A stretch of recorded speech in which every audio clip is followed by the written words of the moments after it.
तो सारे ग्वाले कहाँ जाते थे खेलने के लिए? यमुना जी के किनारे। कहाँ? अब महाराज कन्हैया जैसे ही यमुना के किनारे पहुंचे तो सोचने लगे कि यमुना को जो पार करता है या यमुना के ऊपर से जो भी पक्षी जाता है तो वो जलकर भस्म हो जाता है, मर जाता है। क्यों? क्योंकि उसमें महाराज एक सर्प रहता था जिसके 5 फन थे। और महाराज आज मेरे गोविंद ने सोचा कि ऐसे तो कई जीवों की हत्या हो जाएगी, तो किसी न किसी प्रकार से इस विष को यहाँ से दूर किया जाए। इसी में सभी गोप ग्वालों की भलाई है। आज भोले बाबा ऊपर से देख रहे हैं, कहां से? कैलाश पर्वत से, कि मेरे कन्हैया ब्रज में कौन कौन सी लीलाएं कर रहे हैं। भोले बाबा ने सोचा कि नाग तो आप ही बनाते हो और मनुष्य भी आप बनाते हो, गरुड़ भी आपका है, तो कन्हैया ये बताओ कि सर्प जाता कहाँ अगर यमुना जी में नहीं आता? कन्हैया ने कहा कहीं भी जाता उससे मतलब नहीं है, इसके कारण कई जीवों की हत्या हो रही है, कई जीवों को हानि हो रही है। जो भी गैया यमुना जी का जल पान करने जाती वो वहीं पे शांत हो जाती, नीली पड़ जाती, क्योंकि यमुना जी में इतना विष था उस सर्प का कि महाराज जिसका कोई इतना भी नहीं कह सकता था कि ये कम है कि ज्यादा है, क्योंकि वो इतना अधिक था कि कोई ये भी ना कहे कि इसमें कम है। तो महाराज कहते हैं कि इसी बात पर भगवान ने विष दूर करने की प्रतिज्ञा ली। तो इसी बात पर एक बात याद आती है कि महाराज एक व्यक्ति की बारात जा रहे थे। वो बारात कैसे गई कि महाराज एक नाना जी का एक पोता था, उसकी शादी नहीं हो रही थी। नाना जी सोचे कैसे मेरे पोते की शादी हो, जैसे तैसे एक लड़की से उनकी विवाह की चर्चा चली। तो लड़की वालों ने शर्त रखी कि कोई विवाह में बूढ़ा नहीं आएगा, विवाह में कोई बूढ़ा नहीं आएगा।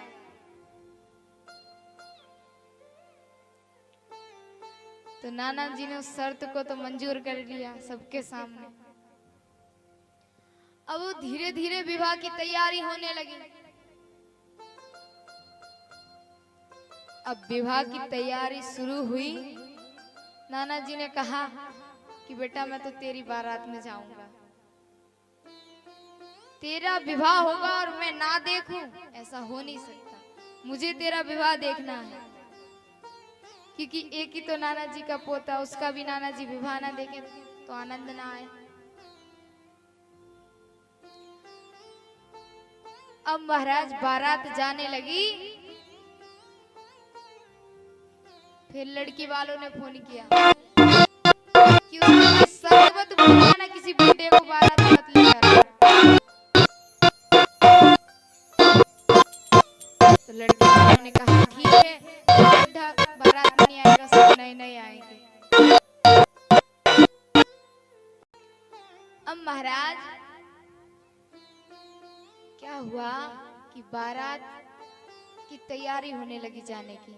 सारा सामान बैलगाड़ियों में, पहले बैलगाड़ी चलती थी ना महाराज, तो बैलगाड़ियों में रखा गया। नाना जी ने कहा लाला मैं तो तेरे विवाह में जाऊंगा और मुझे लेकर चल।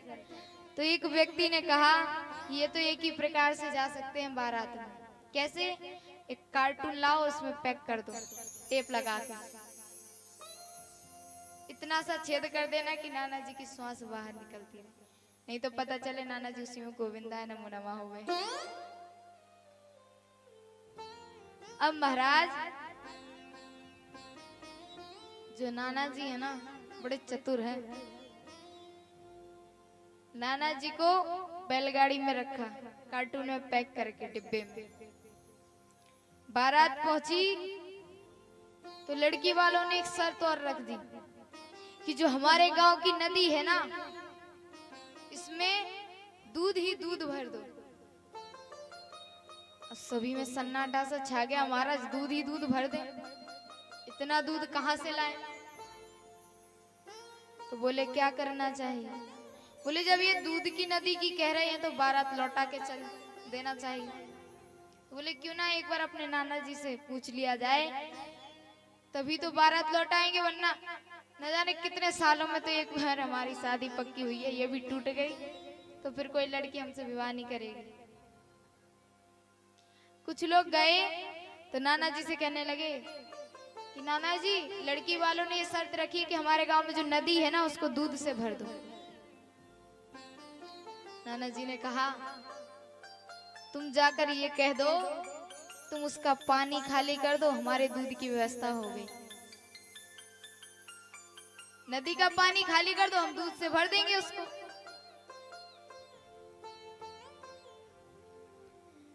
तो महाराज आकर कहा कि आप लोग नदी पानी की जो है खाली कर दो, हम दूध भर देंगे, हमारे दूध की व्यवस्था है। तो लड़की वाले समझ गए कोई ना कोई बुढ़ा इसमें आया है, चेकिंग करो इनकी। पूरी फोर्स भेज दी, चेकिंग की तो नाना जी जिस डिब्बे में बंद थे वो कटवाया, खोल दिया, देखा तो नाना जी बढ़िया बड़े आराम से सिर निकाल रहे हैं और मुस्कुरा रहे हैं।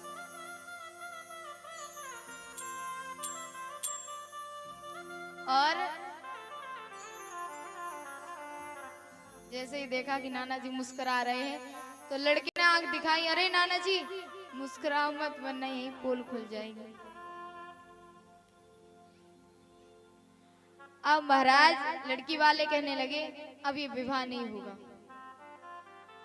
नाना जी ने हाथ जोड़े, पैर पड़े कि एक बार हमारे पोते से अपनी लड़के का विवाह कर दो। तो महाराज जैसे तैसे वो लड़की वाले मान गए और उनका विवाह हो गया। तो महाराज क्या होता है, इस कहानी से हमें ये सीख मिलती है कि हमारे ये जो बूढ़े पुराने बुजुर्ग हैं ना, इनको किसी के कहने से पीछे नहीं करना चाहिए, इसीलिए क्योंकि हमारे बड़े बूढ़ों में अधिक दिमाग होता है। हम तो आजकल के बालक हैं, हम में तो कोई दिमाग है नहीं। उसी प्रकार आज भोले बाबा ने कन्हैया से कह दिया कि आप विष खाली करोगे तो सर्प को भी यहां से भगाना पड़ेगा, सर्प को भगाओ। महाराज आज कन्हैया अपने मित्रों के साथ गेंद जानते महाराज, पट गेंद का खेल, गेंद रहती है और डंडा रहता है, उससे खेलते हैं। तो आज यमुना जी के तट पर कन्हैया खेल रहे हैं अपने मित्रों के साथ। कन्हैया ने सोचा कि ये गेंद कैसे यमुना जी में गिराई जाए और कैसे इसमें डुबकी लगाई जाए। तो कहने लगे काली दे पे तो आज महाराज कन्हैया गेंदों से खेल रहे हैं। अब जो जो गेंद थी ना महाराज वो थी श्रीदामा की, और श्रीदामा दिमाग के थोड़े टेढ़े थे, उनकी अगर सुई इधर से उधर हो जाए ना वो भी ले लेते थे। तो श्रीदामा ने जैसे ही गेंद फेंकी कन्हैया और वो गेंद यमुना जी में गिरी। अब श्रीदामा चिल्लाकर कहने लगे, अरे कन्हैया, ये तूने क्या किया? मेरी गेंद को तूने यमुना जी में जाने दिया, पकड़ा क्यों नहीं? गलती तेरी है ना। कन्हैया कहने लगे कि भैया तू मेरे से दूसरी गेंद ले लियो ना, मुझे जई गेंद चाहिए और जई मुझे ला के दे। ग्वाल वालों ने भी समझाया श्रीदामा को कि दूसरी गेंद ले लेना। वो यमुना जी में चली गई और यमुना जी का जो जल है ना बहुत विशीला है, हमारे कन्हैया को कुछ हो गया तो। श्रीदामा ने कहा, कन्हैया को कुछ हो या ना हो, अगर गेंद ना मिली तो मुझे जरूर कुछ हो जाएगा। गेंद नहीं मिलेगी तो मैं कभी खेलने ही नहीं आऊंगा, फिर खेलना अकेले। कन्हैया ने कहा, अच्छा ये बात है। कन्हैया ने कहा कि तुम्हें वही गेंद चाहिए ना, तो मैं तुम्हारी एक गेंद लाके तुम्हें दूंगा। आज कन्हैया कदम के पेड़ पर चढ़े। हमारा जो कदम के पेड़ की डाली है ना वो यमुना जी में बिल्कुल झुक के है। कन्हैया डाली पर चढ़े और वहां से छलांग लगाने को जैसे ही तैयार हुए तो ग्वाल चिल्लाने लगे, अरे कन्हैया ऐसा मत कर, श्रीदामा को रूठना है रूठ जाने दे, पर तुझे कुछ हो गया तो मैया बाबा हमें नहीं छोड़ेंगे। बहुत प्रेम करते हैं कन्हैया के सखा। कन्हैया ने कहा, एक मित्र की आज्ञा है और इसको पूर्ण करना मेरा धर्म है, मेरा कर्म है। कन्हैया ने यमुना जी में छलांग लगा दी। छलांग लगाई तो सारे गोपबाल भयभीत हो गए कि अब मेरा कन्हैया लौट कर आएगा कि नहीं आएगा। और महाराज आज गोपबाल यशोदा और बाबा जी के पास गए, नंद बाबा के पास। कहने लगे, मैया आज श्रीदामा ने सबसे बड़ी भूल कर दी। मैया दूध ओट रही थी तो मैया ने सुना ऐसा क्या कर दिया श्रीदामा ने। तो बोले, श्रीदामा की गेंद जैसे ही यमुना जी में गई तो कन्हैया से कह दिया, जा तू छलांग लगा और उस गेंद को निकाल के ला। मैया ने जैसे सुना कि मेरा कन्हैया यमुना जी में छलांग लगा गया है, मैया भागी भागी आई यमुना के तट पर। और कन्हैया यहाँ पर जैसे ही जल के अंदर गए तो वहां नाग पत्नियों ने देखा एक सुंदर बालक, बड़ा प्यारा, कमर में पटका बांधे और उसमें बांसुरी लगाए और गले में बेजंती माला और माथे पर मोर पंख और पीला पीतांबर धारण कर रखा है। इतना सुंदर बालक आज तक नहीं देखा, पहली बार देखा है। कन्हैया को निहारने लगी, उन पर मोहित हो गई। कहने लगी, लाला तू यहाँ से चला जा, अगर हमारे स्वामी जाग गए तो तेरा ये जो बड़ा सुंदर शरीर है ना ये अपने विष से नष्ट कर देंगे। कन्हैया ने कहा, हम तुम्हारे स्वामी से डरते थोड़ी ना, हम तुम्हारे स्वामी से डरते नहीं। फिर भी नाग पत्नियों ने समझाया, लाला अभी आप नादान हैं, अगर मेरे स्वामी जाग गए तो न जाने आपकी क्या दशा करेंगे, इसीलिए आप जैसे आए वैसे चले जाओ। कन्हैया ने कहा, जब तक मैं अपनी गेंद लेकर नहीं जाऊंगा तब तक यहाँ से हलूंगा नहीं। नागपत्नियों ने कहा, आपको हम बढ़िया सुंदर सी गेंद दे देंगे, पर आप यहाँ से चले जाओ। कन्हैया ने कहा हमें तो वही गेंद चाहिए, हमारे मित्र ने वही गेंद मंगवाई और हमें वही दो। अब महाराज वो गेंद कालिया नाग की पूंछ में लिपड़ी थी बीच में। कहने लगी अभी स्वामी हमारे विश्राम कर रहे हैं, लैला आप चले जाओ वरना न जाने आपके साथ क्या करेंगे। जैसे ही इन बातों की आवाज कालिया नाग के कानों तक पहुंची तो वो जाग गया और कहने लगा किसने हमारी इतनी सुंदर निद्रा में व्यवधान डाला है?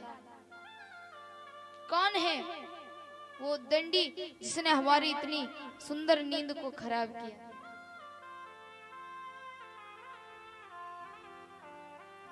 आज नागपत्नियां डर जाती है कि इतने सुंदर बालक का न जाने मेरे स्वामी अब क्या करने वाले हैं, क्योंकि कालिया नाग के अंदर इतना विष था कि अगर वो फुसकार भी मार दे तो इंसान भस्म हो जाता था जहर के कारण। तो महाराज उसने जैसे देखा कि एक नन्हा बालक खड़ा है तो उसने अपनी पूंछ से लपेट लिया कन्हैया को। तो कन्हैया ने कहा इतना आसान नहीं है मुझे लपेटना, जितना तुम समझ रहे हो ना, तुम्हें अभिमान है ना, ये तुम्हारा अभिमान किसी ना किसी दिन चूर जरूर होगा, और वो अभिमान में आज तुम्हारा चीर दूर कर दूंगा। अब महाराज कन्हैया ने अपने बल का प्रयोग किया और कालिया नाग से छूट गए और कहने लगे अब बताओ तुम्हारे साथ क्या किया जाए।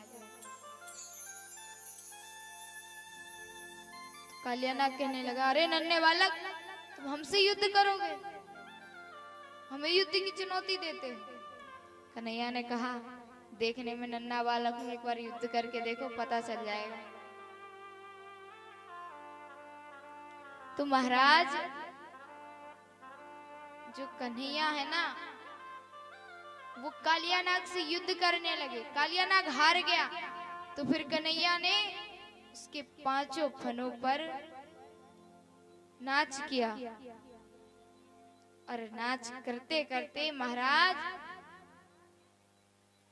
कालिया नाग के फनों से रक्त बहने लगा और आज कन्हैया नाच करते करते यमुना से बाहर आते हैं। तांडव गति मुंडन पर नाचत गिरधारी, तांडव गति मुंडन पर नाचत गिरधारी, तांडव गति मुंडन पर नाचत गिरधारी।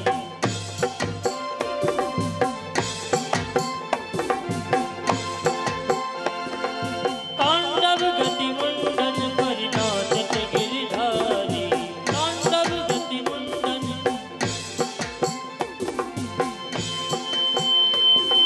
पम पम पम पग पटकत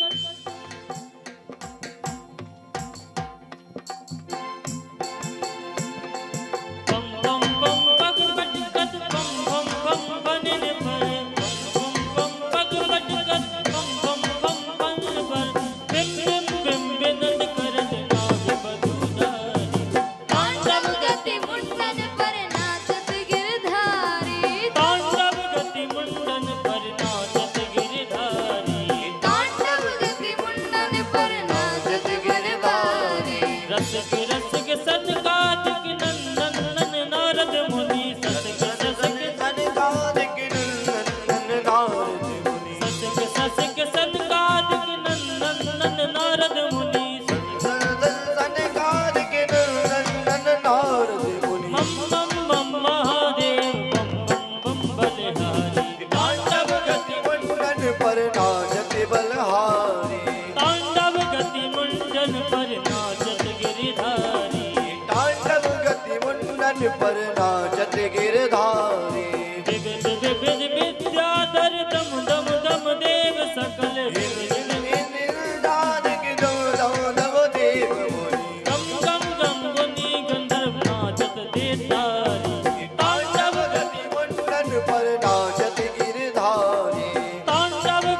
बन पर नाचत गिरधारी, नाचत गिरधारी, नाचत गिरधारी, नाचत गिरधारी।